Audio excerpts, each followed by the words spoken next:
Hi, everybody. Avana Intuitive here. And I just wanted to do some new shows, some new content on the Akashic Records. I just actually got started studying the Akashic Records about a year ago, a little bit over a year ago. And I really am enjoying it. And I find when I talk to people about the Akashic Records, I tend to add on.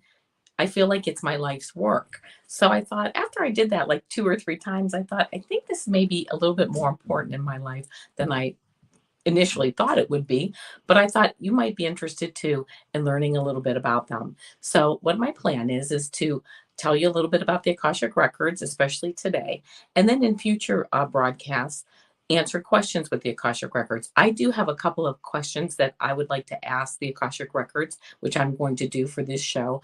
But again, if you have any questions that you would like answered, please post them below in the comments section and I will do my best to answer those in a different broadcast. So the only thing I would ask is that you don't ask anything personal and that you ask something more that would be more applicable to like the collective and you'll see what kind of answers or what kind of questions I'm going to be asking. So you'll get an idea of what I'm looking for as far as what kind of questions I'm looking for if again you're interested to post something or get an answer.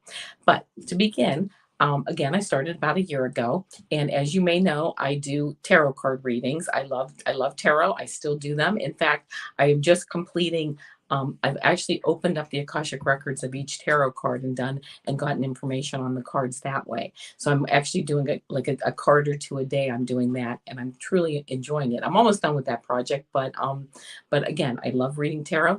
And at the end of this show, I'm going to be doing a three-card oracle pool. So you can pick a card and see what your message is for just a general message coming up. But anyway, I just wanted to say that I'm totally enjoying doing the Akashic records. I'm totally enjoying doing tarot. But I was doing tarot and I thought I wonder if there's something else I can do, to get maybe go a little bit deeper. And I kept thinking, I kept hearing Akashic records. I'd watch other shows. People would talk about the Akashic records, and I thought, you know what, I'm going to give it a try.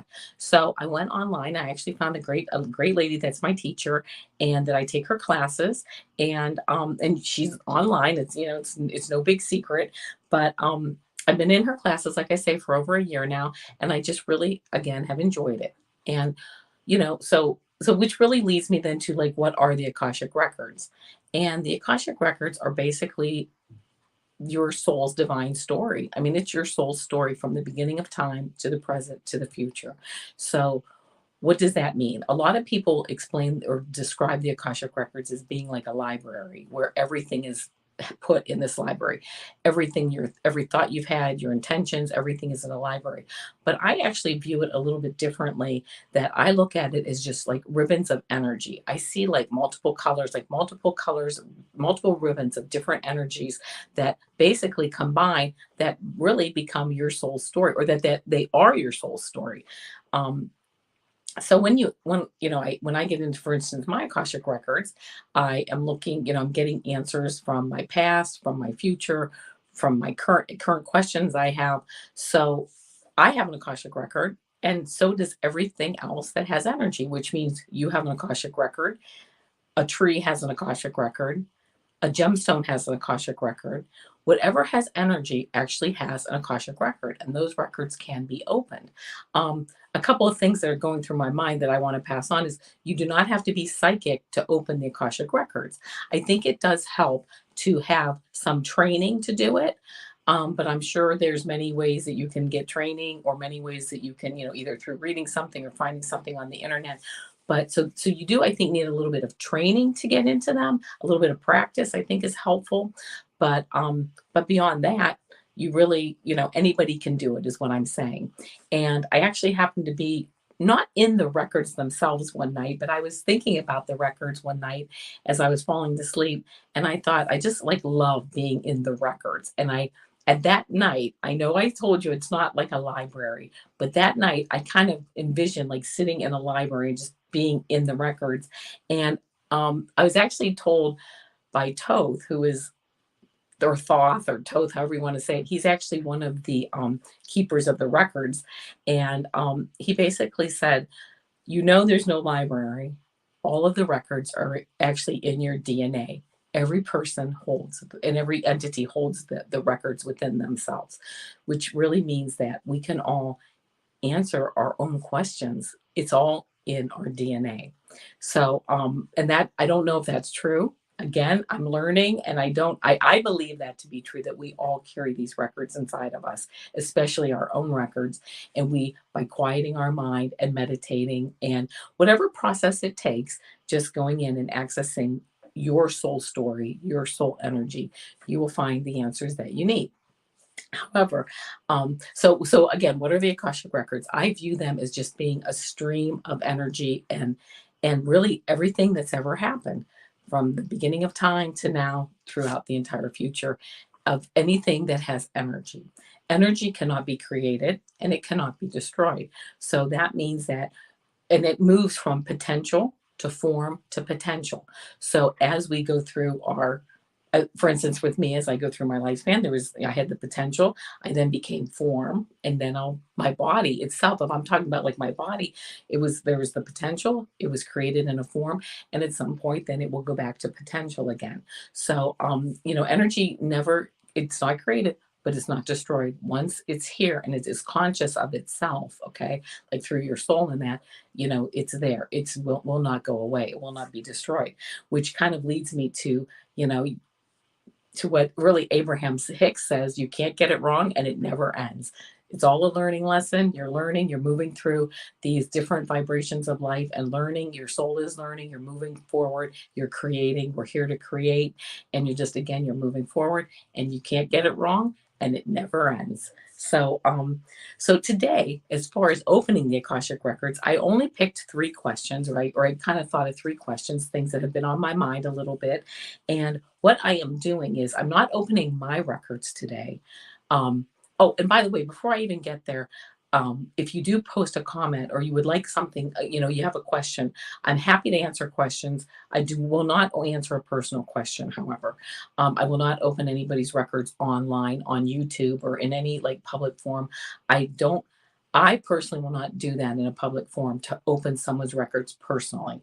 If you want your records opened, I'm happy to do it. You can book a reading with me at avanaintuitive.com. You can also email me at avanaintuitive@gmail.com.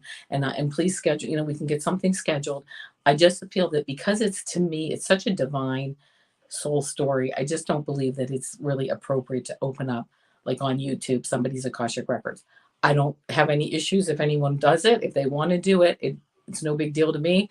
It's just something that I choose not to do. But today I opened up the Akashic Records. Before I started the taping, I opened up the Akashic Records of the founders of the Akashic Records. Who are the founders? So basically, what I am doing is I'm opening up the records of the founders to get their energy, to get the answers to these questions. And they are basically let's say, this is my explanation only. This is how only I understand it this way. Basically, when time began, these energies got together and said, you know what, let's create a record of every single thing that's happened with all these other energy ribbons. And that's how I look at them, again, as energy ribbons. People, you can have your own, it's whatever works for you is totally fine. But basically, they are recording everything you've said, thought, your intentions, what you've done, everything is being recorded in these Akashic Records, and they are like the founders of getting that started. So I've opened up the records of the founders of the Akashic Records, and my first question I'm going to ask them is, can anyone access the Akashic Records? And I think I kind of touched on that a little bit, but I'm going to ask them again, can anyone access the Akashic Records? And I'm getting a big yes. Anyone can access the Akashic Records. As you spoke, and as we've told you in the past, they are in your DNA. The energy does change. So if they're saying, if you access your Akashic Records and you find something that you're not happy with or that you would like to change, even from a past life or a parallel life or future life, you can change those by changing your energy now and you can change outcomes. As far as changing things now, they said, will also help maybe make something easier in a past life. And then subsequently in a future life. So, yes, they're saying you absolutely can. Anyone can access their Akashic records and can make changes. And not, I don't want to say like you're just changing things around and reorganizing, but you can actually help to clear, they're saying clear like negative energies or clear low vibrational energy, and to make things not only easier in this lifetime, but in past and parallel and future lifetimes also. So, okay. Okay. So anyone can. My next question that I have is, can you offer any insight as to the violence that we continue to see? So I'm asking the founders, the founding fathers of the Akashic Records, is, can you offer any insight as to the violence that we continue to see?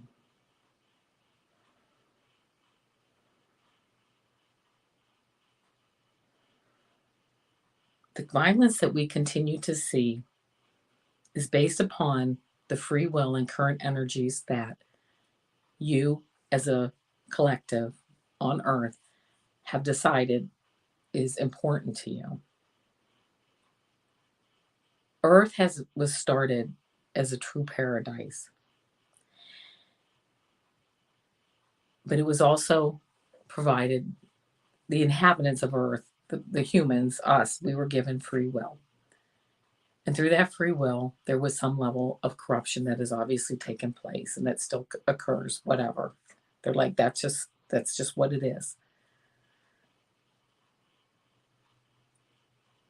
But in using your soul and your energetic levels and what you desire to see, you can make the changes. You can make the changes through love and being in service to others. And as you move forward, okay, you will find that as you move forward, you will find that those changes, if you are really interested and sincere in raising your vibration, you will find those changes will come. And they're showing me that, like, they're like, if there's violence on one end, the solution is on the other end. So you have a problem, it comes with a solution. And they're saying, no, it's not like this. It's violence or the problem. The solution is up here. The solution is a higher vibration. So when you have a problem, that solution comes along with the problem, but it is at a higher vibration. And if you choose to raise your vibration because you have free will, those problems will be solved. And I'm asking, how will they practically be solved? And they're saying, being selfless, giving to others, more than like 51% or more giving to others. They're saying that starts to change the collective energy that is. They're saying it's not predominant. They're saying that, yes, you do see a lot of violence, but it's not a predominant energy. It's really that the love is the predominant energy, but more and more people need it, and they need the love and the higher vibration. And they're also saying, when you see these people that do this, they are fulfilling like a soul contract or a soul intention that is actually allowing us to see how how we want to live, how we don't want to live, so that we can change it to how we do want to live. So they are, yes, I don't want to make any light out of the tragedy of everything. That's true. But what they're saying is this is allowing people to say, no, going forward, we don't want to live like this. And the violence and the war and whatever we're seeing now, they're saying is part and parcel of what we have created, but also now being used, can be used to say, these are our problems. We know that the solution is attached to that problem. It's just at a higher vibration. As we raise our vibration, those problems we can solve those problems. We can work together to solve those problems. And they're saying, actually, this is being highlighted because of all the social media and the network news and all the way that we just get information. But there's a game plan in all this, in the sense of, by having all this happening and now we're all really seeing it, we are really getting a taste of how we don't want to live, how we don't want to move forward as a collective, as a group of as humans on this planet.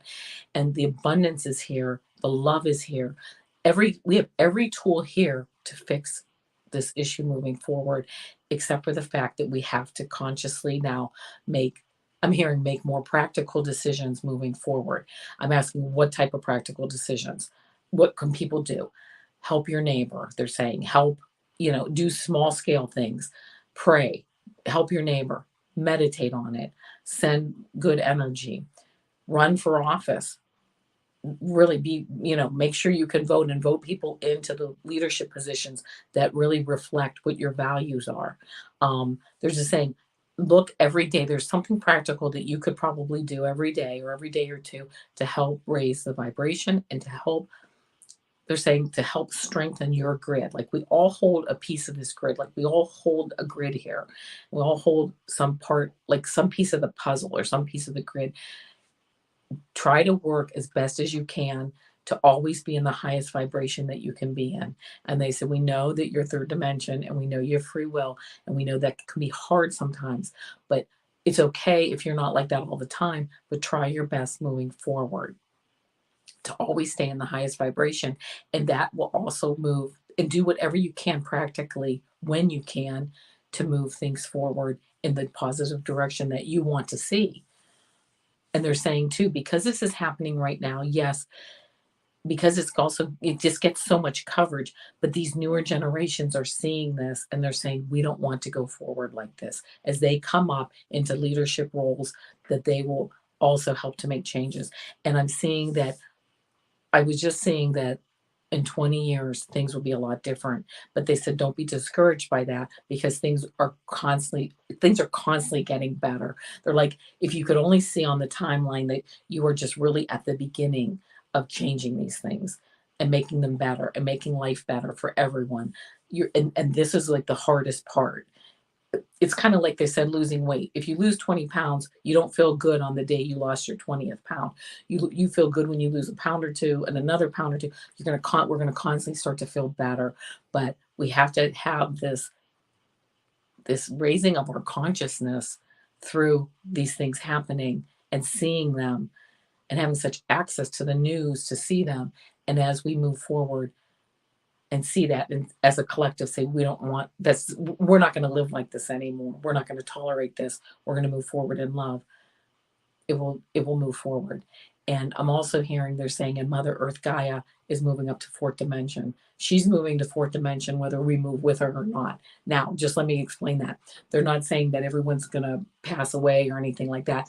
Everybody will have their natural timelines and their natural process on Earth, but she's moving forward. And if you once you make your transition, if you are still third dimension, you will not come back to Mother Earth. In fact, I'm being told that Mother Earth will actually be a true paradise of love, and people will come down here, like when they reincarnate, to actually enjoy the pure paradise and the pure love of um, of how it will be here. And okay, that's about all they're saying about that issue. So I hope that helped. I do have one other question, and that is, how do we find our life's purpose? Now, I'm not asking what is my life's purpose, but I'm saying, how do we find our life's purpose?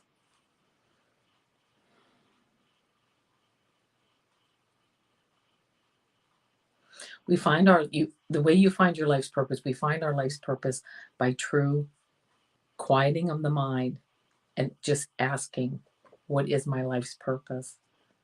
What is my essence? Who am I? Trusting and being truthful and honest with yourself, and trusting that you will hear the answer, and you will be told, not so much be told, but it will be opened up to you if you meditate, quiet your mind, and just, they're saying, if you just quiet, but ask, what is my life's purpose? What is my essence? Who am I really?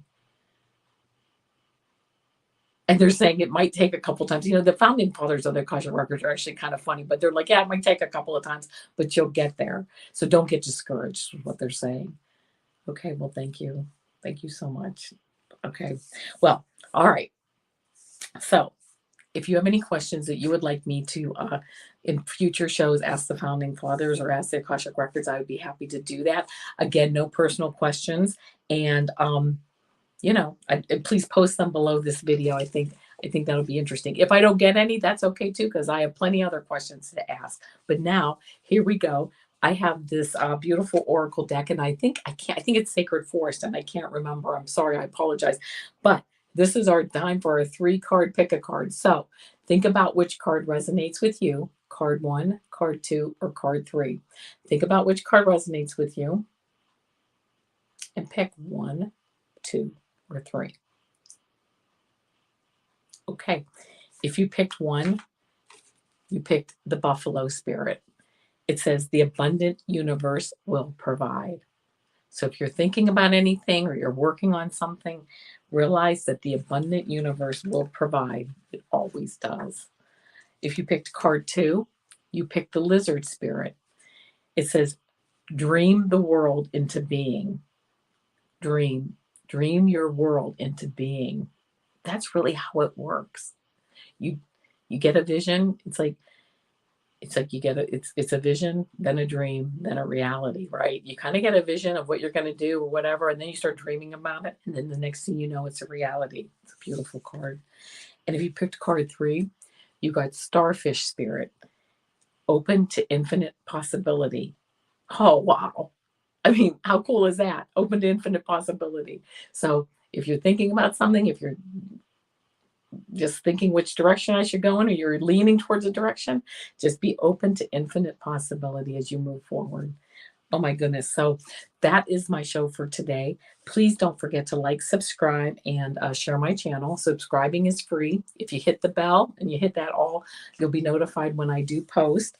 Again, to book a private Akashic record reading, it's avanaintuitive.com. If you'd like to email me, I'm at avanaintuitive@gmail.com.